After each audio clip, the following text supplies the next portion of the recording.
what time when you want to join us? At 4 over there. Awesome. What's your name?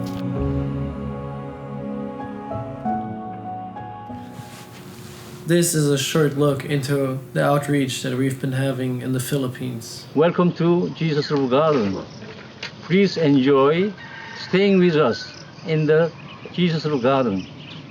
Thank you and God bless you. First day of ministry, we're sharing the gospel.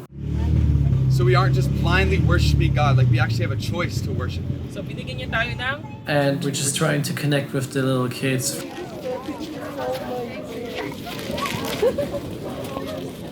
So in the next few days, we find out we get to use our own talents to impress the kids. Connor's dunking. We're doing dances for the little kids. We're really dancing all the time.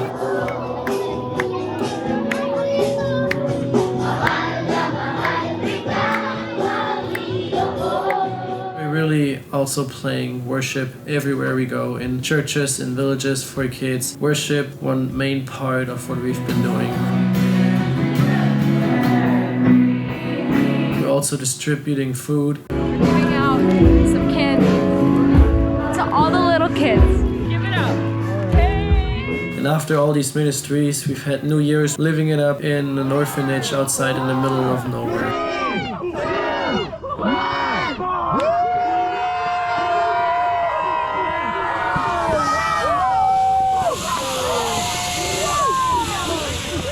After we had a couple of days of ministry being adjusted to the place we're in, our team alone is being sent out to Mindoro, to unreached tribes and villages. We are here in the Philippines, Mindoro, saving the lost, Healing the sick, and reviving them all, Preaching the gospel, baby. preaching the good news, the death and resurrection.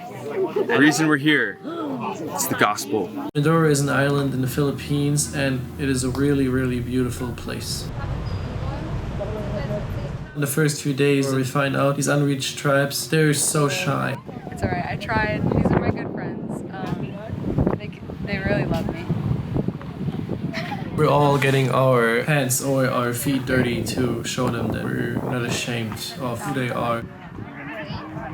So at one point, every single one of us will share the gospel for the first time or share their testimony. And now I know that was the Holy Spirit moving in my heart. Our ministry involved praying for people, playing games with the children, and also we're performing skits. The skit is called Everything, and the character is created by Jesus, and He just made us in a way that He intended. And then going through and all the different things in life that steal us away, but the character has a realization where it just throws everything down because Jesus is all that she wants and it's all that she needs. And it's just so beautiful to be a part of not only having lived that, but portraying it for others. As every day, we'll do a feeding program and share the gospel. So how do we know that God is our Lord? And the man translating right here is our awesome contact, James, who's a real man of God and a really funny guy.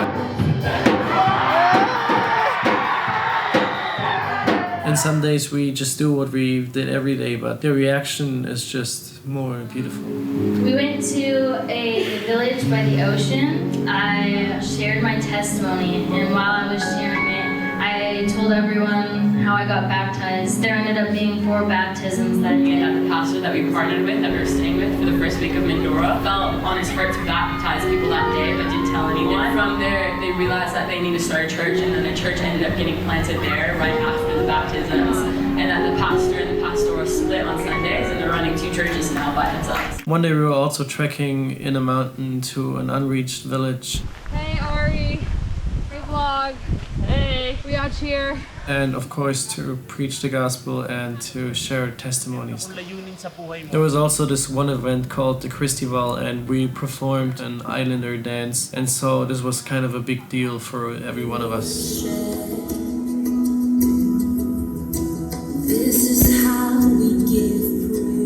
One of our most fun ministries were the high school and middle school ministries. They love foreigners. Sadly enough, we're their idols. We just get to talk to hundreds of little children and pour what we've learned into these kids. One of the most intimate ministries we did was a mini DTS. We just get to pour out, teach them how to share the gospel themselves. You don't overcome sin by trying harder. You overcome sin by asking God, God, how much do you love me? This, by the way, is our second contact, Jeff.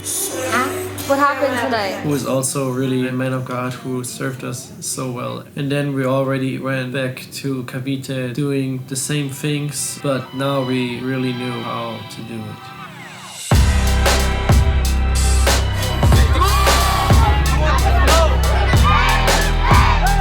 The kingdom of God is at hand. It's here.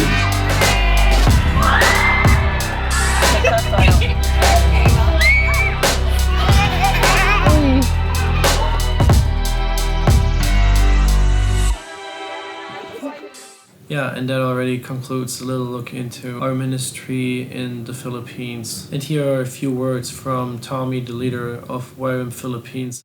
Hey everyone, just wanted to give a big thanks to sending missionaries here. This country is like right on the cusp of a tipping point of a great revival that's happening. Even on a high national level, there's been a huge amount of reconciliation, coming together of national leaders. We have the first Philippine youth movement that's been combined all across the entire nation, different dialects, different islands, all the mega cities.